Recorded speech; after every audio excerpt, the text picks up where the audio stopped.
cover tip. And you can see here very fluid reservoir that spills out onto the cover slip.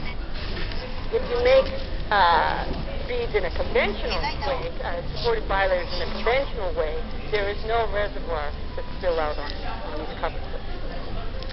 So this now becomes a simple assay that we can use to visualize membrane remodeling. And the assay is quite simple.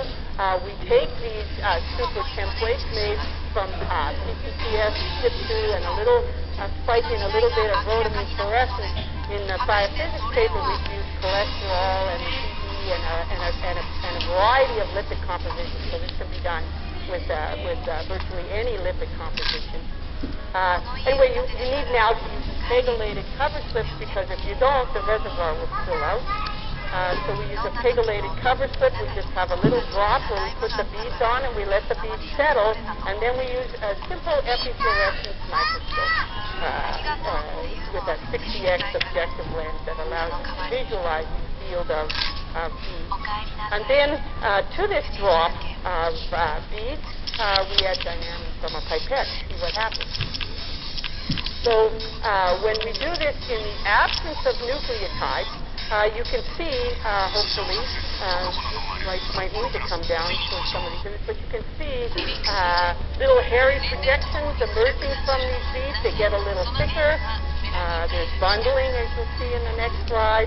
And sometimes these things, as they get along, you can see this fraying and fraying apart, and eventually you get a tether formed as these two interwrap and intertwine around each other. So this is in the absence of nucleotides, and you can see that the epidynamine is enriched. It's on the surface of the bead, but it's enriched relative to the lipid on these tubules. By EM, you can see that dynamine has assembled just as it does with purified liposomes.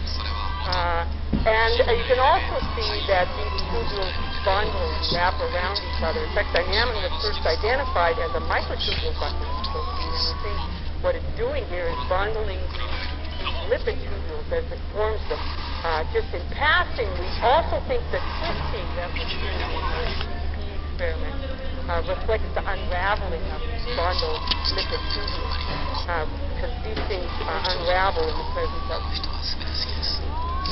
All right, now in the presence of GTP in the real life situation, we have GTP in solution, then we add dynamine. You don't see these hairy projections, but what you see coming off the beads are small vesicles that appear.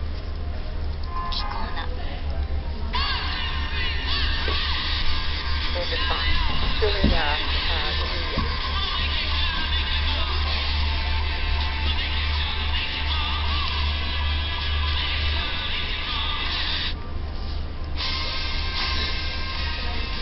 So this assay, which allows us to visualize vesicle formation, also allows us a very simple biochemical assay for vesicle formation. We simply take the beads with a little bit of fluorescent lipid and incubate them with dynamine with or without nucleotides and non-hydrolyzable analogs, and then sediment them for a couple of seconds in a microfilm tube and look for the release of fluorescent lipid. And you can see that the release of fluorescent lipid into the supernatant is absolutely dependent on dynamine, and you see mutants of dynamine that are defective in binding or defective in self-assembly are unable to release vesicles from these supertemplate beads.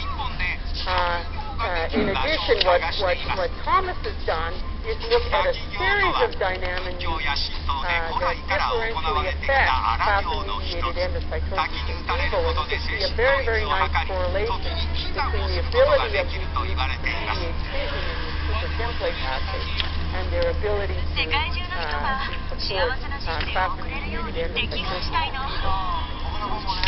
So Thomas also developed a trick that allows us to visualize what's going on during these fission reactions. Because of the intensity of fluorescence of the lipid around the bead, we can't actually see what's going on at the surface of the bead as we make those small vesicles. But Thomas discovered if he adds a little bit of glycerol, while